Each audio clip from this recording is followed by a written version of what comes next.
What's up, everybody? Welcome back to my channel. My name is Robert Fitzpatrick. I am a real estate agent in the DFW area here in Texas. And today I'm going to be doing my monthly market analysis. Okay, so my monthly market analysis is essentially where I take the most recent data that we have, which would be from March. So this information is going to be what we have compiled through March. Typically, the new information, we usually are able to get our hands on it around the first of the month. I'm doing mine right now on the 19th, just because I wanted some time for it to settle. But we're going to be giving you the most recent information that we can get our hands on and just going through line by line on some of the most important things I think you should take away from what's happening in the real estate market, especially the local real estate market, because real estate is local. Now, before we get into it, I would greatly appreciate if you could smash that like button and if you could subscribe to the channel so that I can keep bringing you more and more content like this. And as always, I want to know what you think. I want to know what you think, what you're experiencing in your market. If you're trying to buy, if you're trying to sell, if you're trying to invest, what do you have going on with real estate? I'm interested to know. So make sure you leave comments and make sure you follow me on my Instagram at Fitz, Fitz _ realtor. And I will put this banner up for y'all. This is my information. I'm with the Bailey Watson Real Estate Group. There's my Instagram down there, Fitz at Fitz _ realtor. And you can also find me on Facebook if you type in Robert Fitzpatrick with the Bailey Watson Real Estate Group. That's Robert Fitzpatrick with the Bailey Watson Real Estate Group. All right. So now that we got that out the way, let's jump into it. Okay. So, what's been happening in the real estate market? Last month in March, prices did creep up a little bit, and I'm gonna be sharing my screen to go over some of the data points that I really found were interesting. Prices did creep up a little bit, not too much, but they did creep up, which is very, very normal for this time of year. And when I get to showing you the data, you'll see the spikes. We're going to go back about 3 years. Maybe I'll show you the information going back 10 years just so you get a full picture. Haven't decided that. But sales price, okay? So and this is the whole MLS, right? This is the whole MLS for this area, for the DFW area, okay? If you want more local information, make sure you hit me up. You can DM me on Instagram.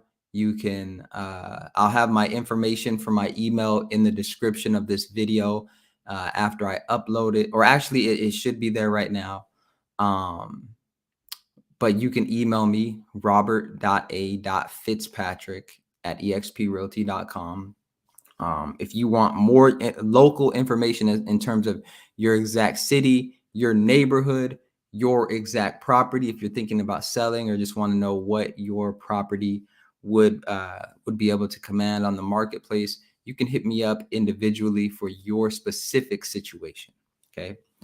But so in March, the median price rose around $18,000 since January of this year, right? It rose around $18,000 since January.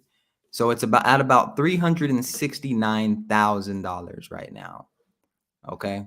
369,000. It was at 351,990. So we have about an $18,000 price increase, median price increase. Now, for those of you who are not aware of what a median price increase is, okay, I will explain it to you.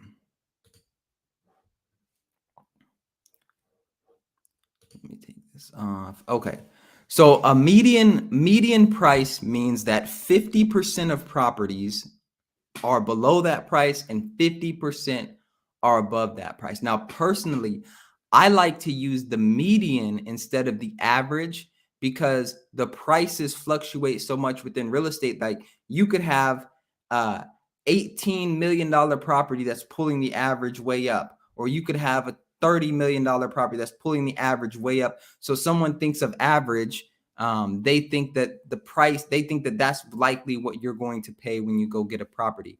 But the average is simply what are all of the properties prices combined and then divided by the total amount of properties in the average. And the average is typically going to be higher than the median. And so the reason I like to use median over average is because average gives us an idea of, okay, 50% of the properties are going to be below this price, 50% are going to be above this price, and the median gives us a better idea of where you're most likely able to fit. If 50% of properties are below $350,000, then that what that means is that if you can afford a $350,000 house or below, then you have access to 50% of the properties, right? You have access to 50% of the properties. If you can afford above a $350,000 property, then that means that you may not have access to 50% of those properties because those properties may be 18 million, blah, blah, blah.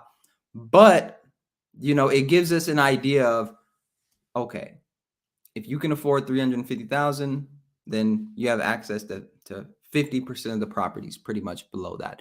That's why I like to use average, or excuse me, that's why I like to use median versus average. Okay. Again, median just means 50% of the properties are selling below this price and 50% above. So the median price right now is $369,900. That's what the most recent information in this market is telling us. And that's for the whole DFW area. Okay. It's going to be different in like if you're in Grand Prairie area versus if you're in Cedar Hill versus if you're in Desoto versus if you're in South Lake or Forney or whatever your local, but that's the whole MLS. When we look at all the properties, the median price. So if you're in the DFW area, the median price is $369,000, meaning if you can afford a $369,000 property, you have access to about 50% of the properties. So there's that. Now, again, like I was saying earlier, that rose 18,000. It was around 351,000. So what does that mean for me? Okay.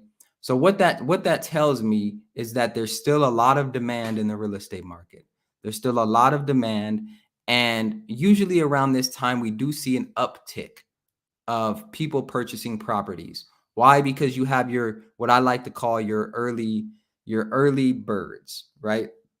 Your early birds. These are people that understand the real estate market and understand that in the summertime, that's when things hit the fan. That's when many people come out to buy. There's a lot more competition. And so around this time, we start seeing, an uptick because there's certain people that are like, yeah, the kids are still in school, or yeah, I know, the summertime is when it's really starts picking up, but I want to beat that. I want to beat that market. And so you start seeing a lot of people upticking. You also see sellers start trying to put their house on the market and see what they would get. You see sellers testing the market. You see sellers like, okay, I want to, because again, if you're selling your property, you most likely need to buy a property. So for a seller, it makes a lot of sense to list around March, April, when it's starting to uptick because you still get a decent price.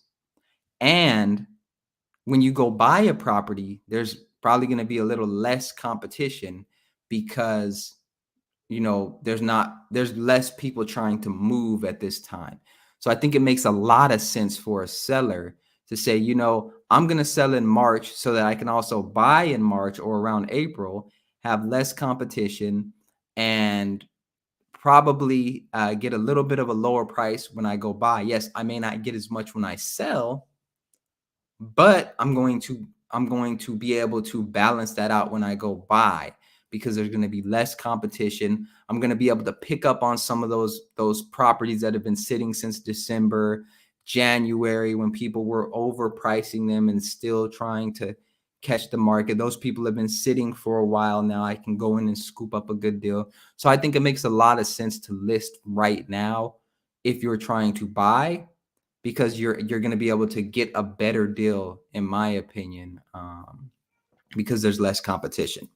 Okay, so the average price rose $11,000, and I'm going to share my screen. So the average price, again, is all the properties added up divided by the total amount of properties. The average rose. Okay, let me share my screen.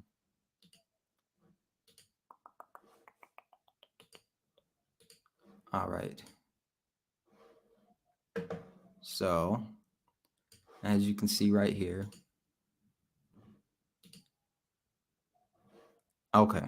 So as you can see right here, the average, or this is the median. So we have the average right here. It rose a little bit. It was since January, it was at 427,000.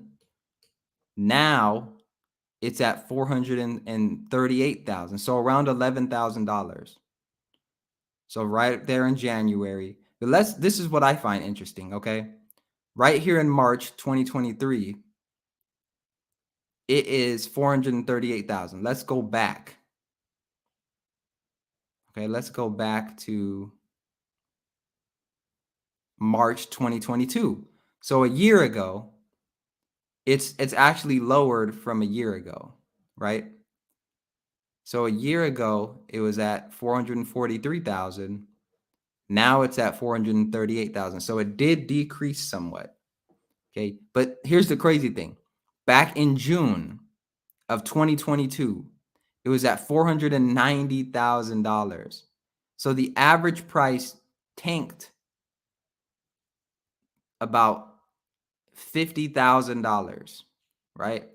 So since June, the average price went down $50,000. So this is why I tell people, yes, month to month, we may see a little bit of fluctuation, but it has went so down since June that to me, it wouldn't be a bad time to peek your head in the market just to see what you can get. Because as you can see up here, it was at 490,000. Now it's around 438,000. That's like $50,000 off the average. Let's look at the median. Because again, I told you I like to look at the median. So this is the average. This is the median, okay? 400,000. So the median since June, that time, the median got all the way down. It dropped about $50,000, but now it's up at about 370,000. So still from last June, and this is the peak. See, this is the peak. If we go back to June, and then we look at this for around 370, it's still decreased, right? Now here's where it was 3 years ago in 2020 March. Let's look at 2020 March. 265,000. 265,000. So it's 3 years ago, it was $100,000 less. Meaning 3 years ago, if you could afford a $265,000 property, you had access to about 50% of the properties. That's a huge difference right now. That's a huge difference. So affordability has gone way down. Affordability has gone way down. Okay? It has gone way down. So one of the things that I like to remind people is this: when we're looking at these numbers, understand that everyone's situation is going to be different. If you are trying to buy a house and you're looking at the median price and you're saying, the median price is at around $360,000, and I don't know if I could really afford that. One of the things that you can do, and here's a strategy that I've been telling people, is if you're working at a job that allows you a certain amount of flexibility, let's say remote. I know a lot of people have gone remote. One of the things that I would do if you're really trying to kind of house hack this thing is just look around and see what are some areas that are more affordable that I could move to with this remote job and just kind of house hack that market. And I don't mean house hack like rent the 4 units and out and all that stuff. What I mean is if your local market, if you're in the DFW area, right? And you're saying the housing market's a little too tight for me right now. It's up, but in Houston, maybe I could, there are some houses around $250,000. The tax rates are similar. I can afford Houston and you have that remote job. I would greatly consider making that move. I would greatly consider making that move. The reason why is because you're going to be able to get into the housing market, right? You're going to start building that equity, and you're not going to be in as bad of a financial position. If you can get a better home for less money, get into the housing market earlier, not be as stressed out about your mortgage because you're barely able to make it. Rents are consistently rising, all of those things.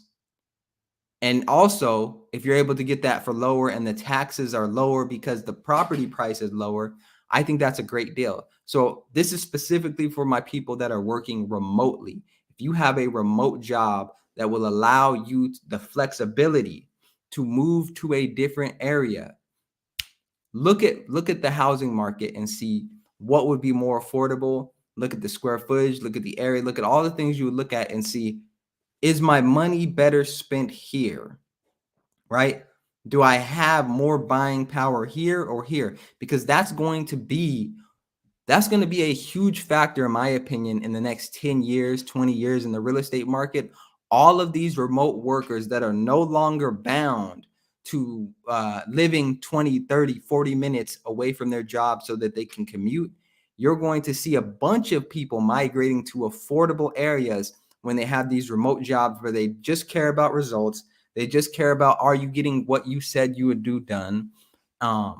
You're going to see a huge migration to some of these more affordable, tax favorable, school, high levels of education. All of those things, you're going to see people migrating to those areas because it makes no sense to live in an area that you cannot afford if you have a job that allows you the flexibility to work wherever you want to work.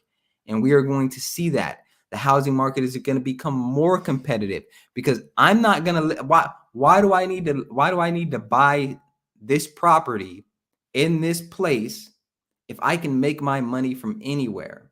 So it's going to be very interesting to see how the housing market responds to that, because now you're not just competing with people in your local market, you're competing with somebody, let's say in New York, where maybe the prices are a little higher, but they're making New York money. They're making $120,000, but in New York, that may get them a basic 3-bedroom, 1,500 square foot house. But you take that same $120,000 a year salary or job or whatever income, and you move to a place like McAllen, Texas, or even Dallas, Texas, or Houston, Texas, where that $120,000 is stretched further. You have a better standard of living.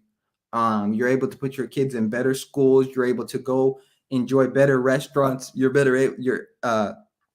able to get into the housing market and start building equity sooner and more of it. It's a no-brainer to me. And so if you are working remote, think about that.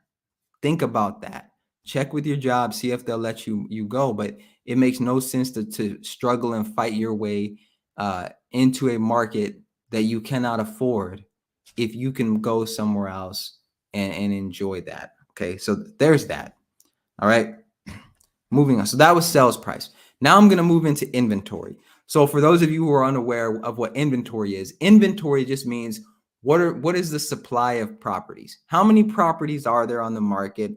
And what we as real estate agents look at in the real estate market is how many months of inventory, meaning that if, let's say, for example, there's 1 month of inventory, what that means is that if there were no more properties that were put on the market from this point forward, the current amount of properties would sell in about a month. I mean, there'd be close to no inventory in about a month. That's how long it would have. So we're going to look at some historical data on inventory. But before that, I want to say that when I looked at these numbers, what I saw is that inventory has almost doubled from what it was last March. Okay. So inventory has almost doubled since last March. So here's what we're looking at right here. So as we can see, in March of 2022, right here, if we look at this 1.1, okay, that's what that means is there's 1.1 months of inventory, very, very low. Because if we look at 2020 over here, there was almost 4 months, right, in March of 2020. Then in 2021, 1.1. Then in 2022, 1.1 in March. So 3 years ago, there was almost 4 months of inventory around that time. Last year, there was 1.1, which is why you were seeing so many people rush to the market trying to put in, because there was so little inventory and people wanted to buy houses, that what ended up happening is, they just went crazy. They just went crazy. They went crazy. Okay. So as we can see right here, 2.4 months. So 1.1. So yeah, 1.1 times 2, that would be what? 2.2. So yeah, it doubled. It doubled. Inventory doubled since last March. Now this is interesting. Okay. So we have 2.4 months in March. This is interesting because what we're seeing right here in 2022 with this low inventory, this is when prices were very high. Okay. This is when prices were very high. Now in 2023, we're still seeing that prices have jumped. But if you look at right here in 2022, as inventory was rising, it coincides with when prices were dropping, right? So this is right around June-ish when we start seeing. Remember earlier I was talking about that sales price, 490. It started to go down as inventory rose, right? It started to go down, and then inventory started to go up, and prices started to come down, and now it's kind of mellowed out a little bit. It's mellowed out a little bit, but here's the thing, okay? So inventory, even though it's double what it was last year, one of the things to consider is that interest rates are also 2-3 times as much as they were last year. People were still getting 2-3% last year. Now people are getting 6, 8, 9% interest rates, right? So interest rates do directly affect what's happening in the real estate market. And right now, what that tells me with inventory, okay, because last year,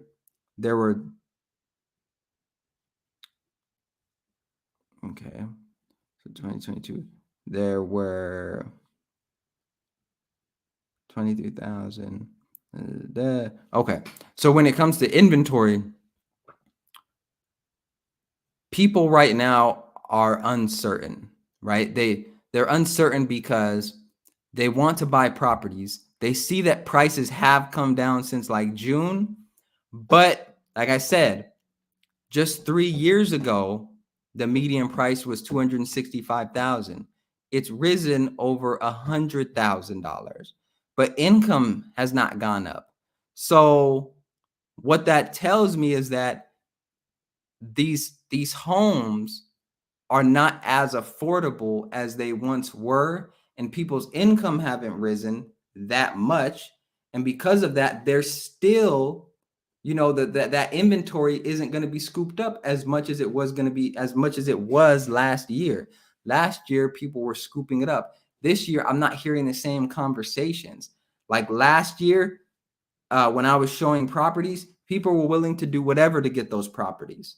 They were willing to do whatever. They were willing to not even do inspections, which I vehemently, I absolutely despise. Get an inspection. If you're buying a property, get an inspection. Okay. So inventory almost double, or actually doubled since last March. Great thing. It's double what it was last March, which is very interesting. And what that tells me is that there's still demand, but people are more hesitant to buy, and prices are lower, I believe, than they were last year. But there's still higher inventory. So it'll be interesting to see what inventory does in the summertime, because my opinion is that these properties right now in March, they're going to start getting scooped up because, like I said, there's always an uptick in the summertime. They're going to start getting scooped up. I think the interest rates are going to kind of in the summertime mellow out a little bit, because that's when there's a lot of people that are buying. As the market heats up a little more, we're going to see that. And or we could see, sellers, there's so much demand, but nobody's buying, that sellers still have to keep dropping the price and dropping the price, because a price drop in the MLS starts to trigger a chain reaction. So if this property in this neighborhood does a $15,000 price drop, well, now the other properties in the area, when that property sells for $15,000 less, they're likely going to have to bring their prices down.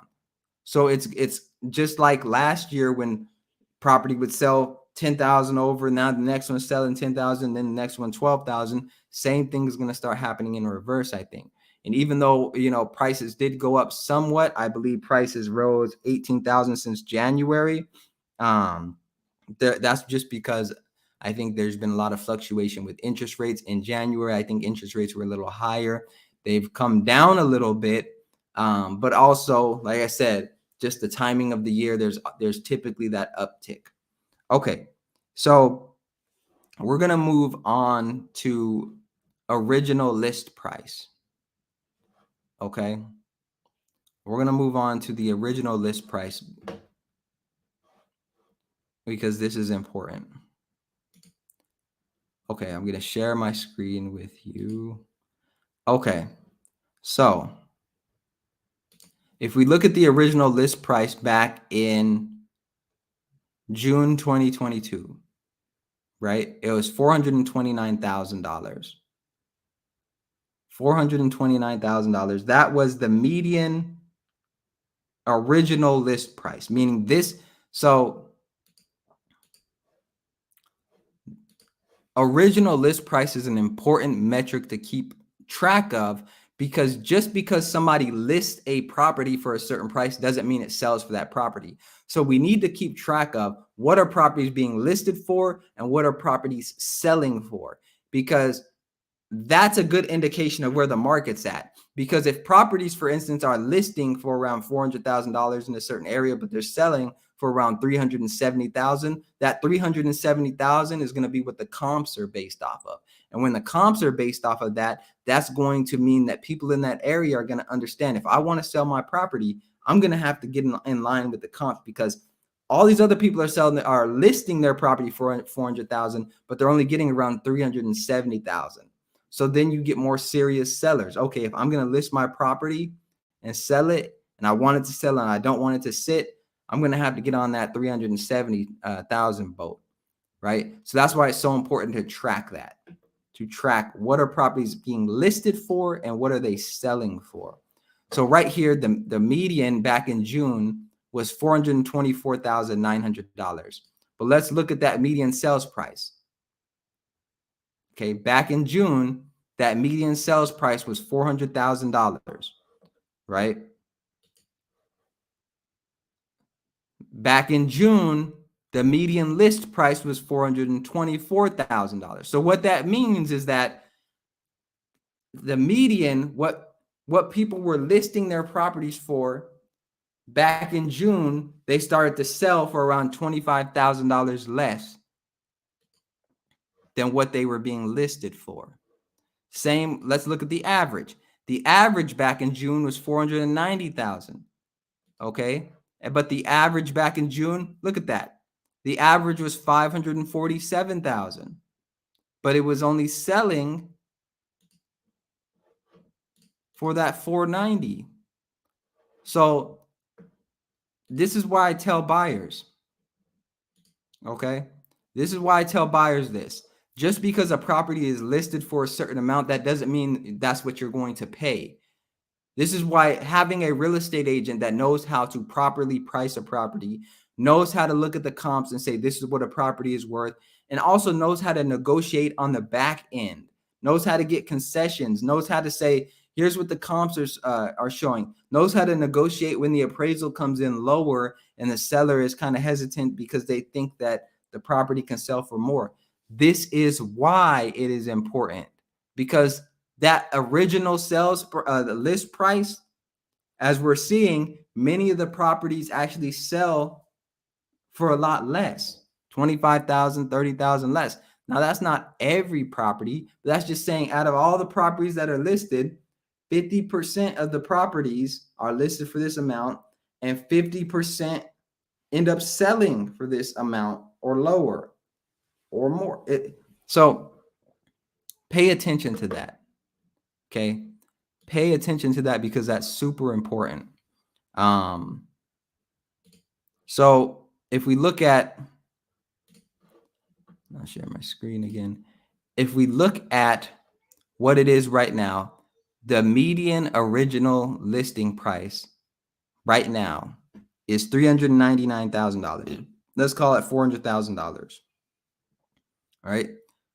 $399,000. But what is the median sales price?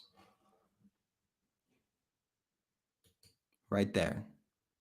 $438,000, or that's the average. Sorry. The median sales price is $369,900. So what that's telling me is that the original price the properties are selling for less than the original price. So that means that you need to negotiate. You need to negotiate, okay? Because even at the height of the market where people were saying, "Oh, everything's overpriced." Look, the median sales price was 400,000.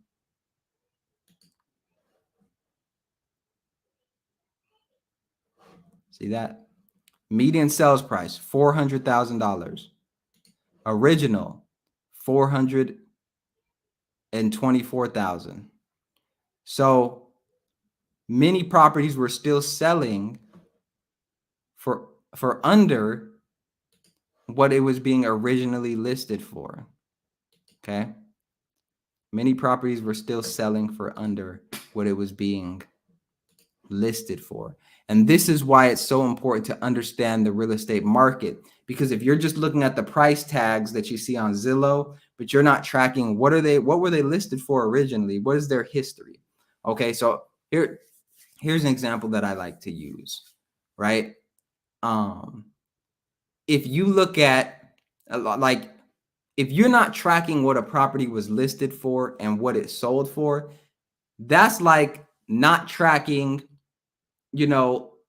someone who was born up until they're maybe 18. That's like trying to say that somebody is the same when they were a baby as they are when they're 18. There's a huge difference. But if you only look at one and not the other, then you're missing the picture in between. And the picture in between is where the real estate agent comes in. Just like when you're born up until you're 18, there's all these things that happen in between that lead to this 18-year-old, right? When you're born up until you're 18, all the things in the middle are your experiences, your behaviors, your personality that shape this 18-year-old. But if you only look at this one over here, the starting point, then you're missing something. If you only look at this over here, the ending point, then you're missing something. You need the picture in between. And that's where I come in as a real estate agent to piece those pictures together and say, okay, if the properties are being listed for 424,000, but they're selling for 400,000,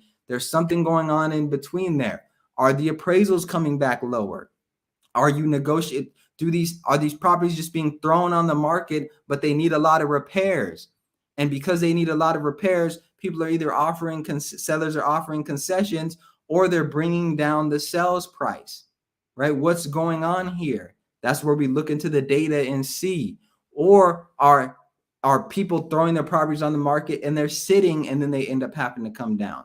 Those are all different important stories, because they all require a different type of skill to take advantage of the market. If we're in a market where you need a very good negotiator to come in and say, hey, look, my client isn't desperate.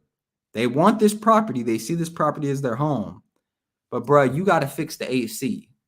It's almost summertime, and we're not trying to have them move into this property and the AC ain't working. That's a $2,000 fix. We're going to need you to service that. Or we're going to need $2,000 in concessions so that my client can pick a contractor to service it, or they can go and pick whatever AC they want with that $2,000 that they would have spent on a down payment or closing costs, but now they get that money back and they can go use it, right? You need to understand the different ways to leverage the information. And that's where I come in as a real estate agent to say, hey, look, here's how we can leverage what's going on in the market. So, and a lot of it is emotional as well, because without the data, you're walking in and you're an emotional roller coaster. You see your friends celebrating online. Oh, got the new house. Look at the puppy in the new house. Look at the kids in the new backyard with the new grass. This new grass. This the grass they had back when dinosaurs was alive. That's what you see on Instagram, right? That's what you see on Facebook. But you don't see like that. That's you getting in your emotions when you see that. So then when you go buy a property, everything is on the line, because you want your kids walking on that dinosaur grass. You want your kids in that backyard. You want to be chilling at the kitchen island, cooking your dinner. That's what you want, right? But the thing is, with the data, that can help when it's time to negotiate. Because some situations that I've been in before with clients they've been so emotional that didn't give me room to do the negotiations, because some buyers get so emotionally involved with this property that it can be hard to negotiate. Why?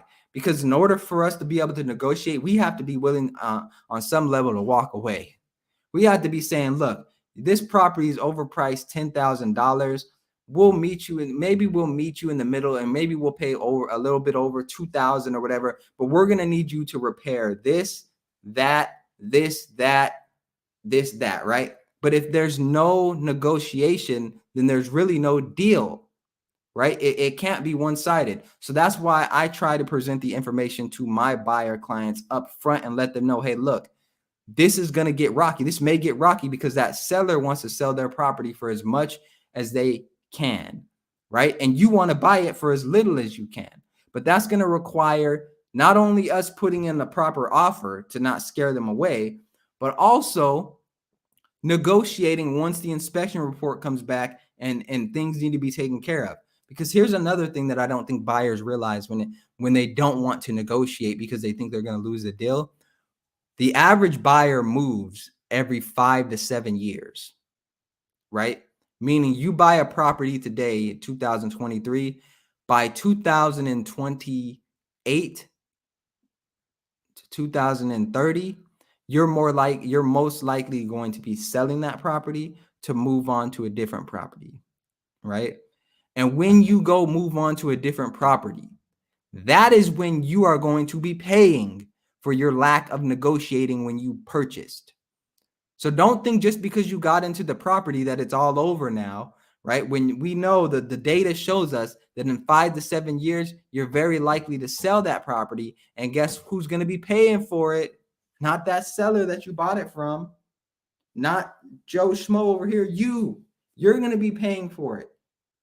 And what do many people try to do then? Oh, I'm going to pass on this cost to the next buyer. I'm going to pass, but guess what? You may run into a smart buyer that says, nah, you got to pay for that. Or give me some money out of your profit that you're going to be making, your proceeds. So it's very important that you negotiate some of these big ticket items when you're purchasing a property, so that when you go to sell this property, you are not coming out of pocket and you are not losing money on the back end on the equity that you've built on this property, right? Because the more money you lose on this property, the less money you're going to be able to be put into the new property that you're going to buy.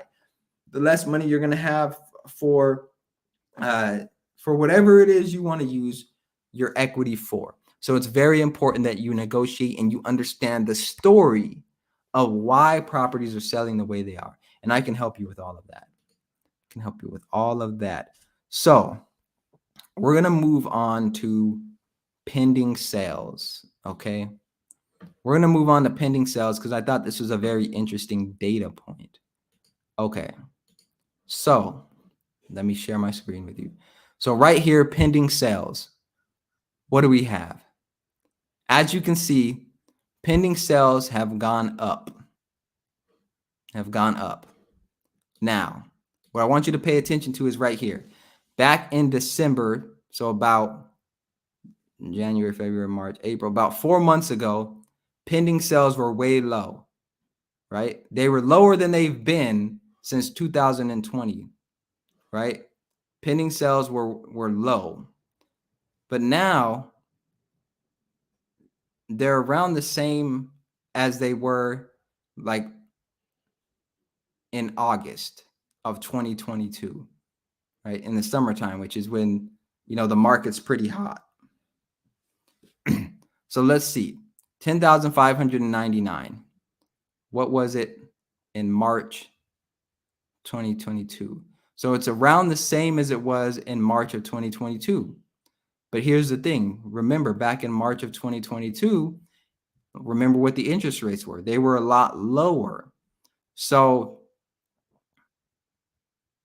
right here, if we look at the peak in June of 2020, pending sales have come down, but they're up from 6 months ago, right? When interest rates were, everyone was scared and all this other stuff. Pending sales, okay? Now, with pending sales, here's the thing. A lot of people ask me, what is a pending sale? So a pending sale is pretty much where a property's under contract and it's usually past the option period, which is, or the due diligence period. A lot of contracts have these negotiated in there. It's a period of time where you have to inspect the property and back out the contract if there's something that just bothers you so much that you don't want to move forward, right? The pending is where you've pretty much moved past that part, and now the title work is being done, the loan is being processed. This is when all of the things behind the scenes are going on. This is what I tell my clients is the waiting period. This is the period where you kind of just shut up and you do whatever the title company and your lender asks you to do. So if they need some documents, that's where you send them right away. If they need you to answer some questions, you answer those questions. This is where all the background stuff that is now going to make you the owner of this property is happening. Okay. So that's what's typically happening during the pending period. So pendings are up, meaning people are getting past the due diligence period and they're getting to the pendings. Now, during the pending period, this is where the appraisal is happening. And the appraisal is what shuts a lot of deals down, especially right now because sellers are very emotional.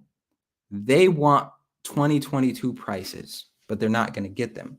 And so they list their property for way above asking. Remember, like we've seen, they're listing their property more, but they're selling for less, right? But there's some sellers that don't want to come down on property. And many people finance when they go buy a property. I think it's around 75 to 80% finance when they go purchase a property. And so when you purchase a property, the bank is not going to give you more than the property appraises for.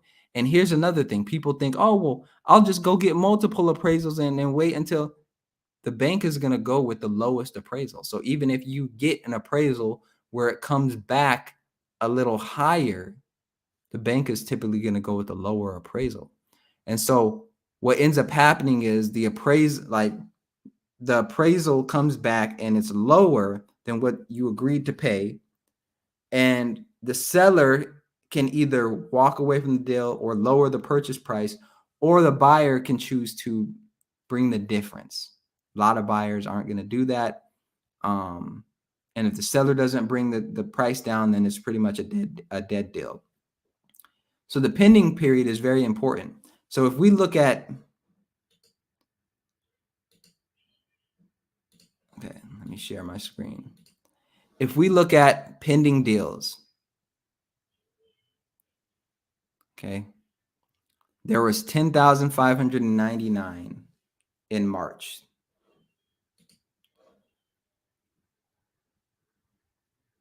Closed 10,266. Okay, so that's pretty good. All right, let's look at January.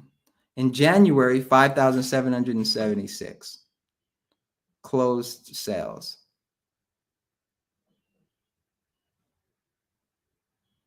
But right here, there were 9,082 pending sales. So what that tells me is that in January, there were a bunch of pending deals, and almost half of them didn't close, right? Almost half of them did not close.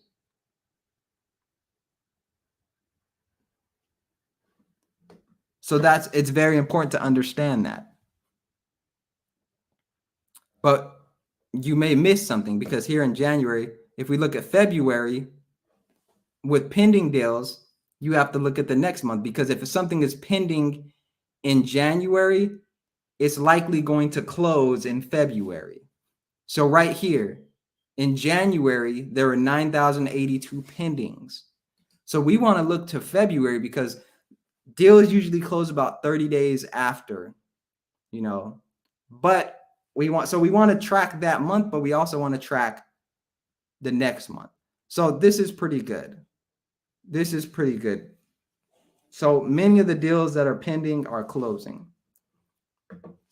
Right now, what I want to move on to percentage of original price, just to show you guys this, just to show you something. So what this is we'll look at the median first. So back in May, and back in April 2022, this was the peak of, this real estate frenzy. This was the highest that properties are selling over the original price. So what this is saying is that in April 2022, 50% of properties or more were selling for above 3%, for above 3% of what they originally listed for. So that means if a property was selling for $100,000 or listed for $100,000, it was selling for 3% above that. That 50% of properties were. Now, on average, we see it was closer to 4%, but we see that that's dropped drastically, right? So now, on average, properties are selling for close to about 5% below what they were originally listed for. And this is why I say negotiations are important, right? This is why negotiations are important. And as we see, it's actually 95.4%, 95.1%. So it's right around what it was pre-pandemic, right? So right now, on average, properties are selling for less than they're being listed for. So that's why it's super important that when you see that price tag on Zillow, that you understand that that can be negotiated. Understand that that can be negotiated.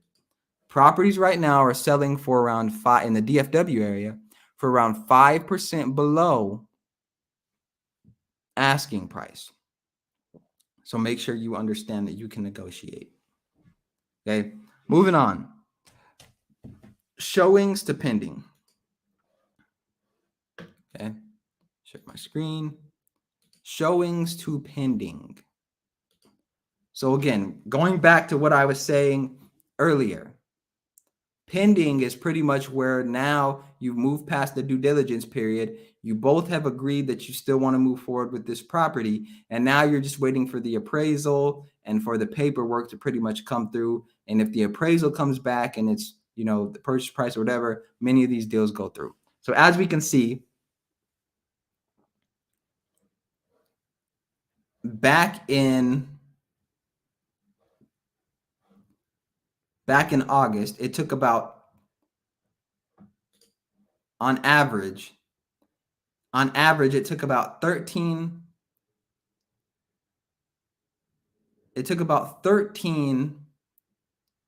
showings for a property to get to pending. There were about 13.4 showings for a property to get to pending.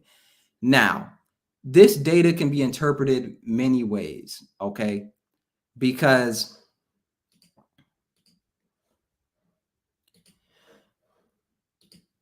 so about 13 showings. This can be interpreted many ways. If a property has more showings to pending, what that could mean is that property, you need more foot traffic coming through in order to get it to pending. If it's dropped, then that means that there's less people that need to come see the property before it goes to pending, right? Now, what was happening during this time frame was that people were starting to put in blind offers. They were like, you know what? I seen the pictures online. We'll go look at the property pretty much after it's under contract, right? Big no-no in my opinion, but that's a lot of what was happening. As we can see, if we just follow the line, back in 2022, in the summertime, there were a bunch of showings to pending, but this could just be because people have a little more time. They're looking more. So there's even if you didn't need this many pendings to get it to pending, or this many showings to get to pending, people are looking more in the summertime. So then it goes down right here. So there's less showings to pending, but as we see, it's risen. It's risen. And so now what we see is that you need about 19 showings to get this bad boy to pending. 19 showings to get it to pending. Here's the thing though. 7.1. So let's look at this. Back in January of 2022, there were about 14.9 showings per listing.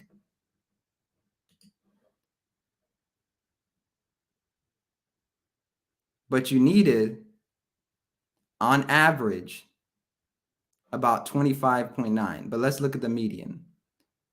50% of properties were getting, back in January 2022, 18 showings to pending.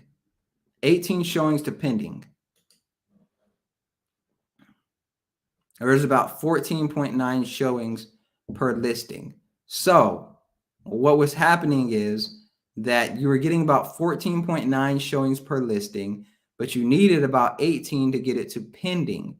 Now, this doesn't mean to get it under contract, but to get it to pending. So what was happening was properties were getting under contract, but there was a lot of due diligence and maybe it wasn't going through. So then what we see is now all of a sudden properties aren't really selling. Let's go back to pre-pandemic.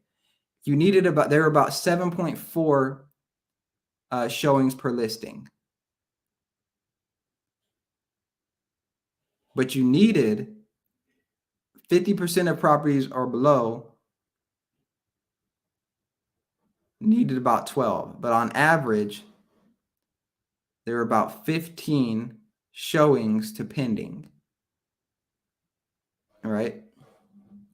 So what this is telling me right now is that there are 7 showings per listing, just about, but you need about 19 to get it to pending. So that tells me that people aren't looking at properties enough to get them to pending. That's what that tells me. People aren't looking at properties enough to get it to pending. So all of this is just to wrap this up. All of this is to say there's a lot of opportunity in the real estate market.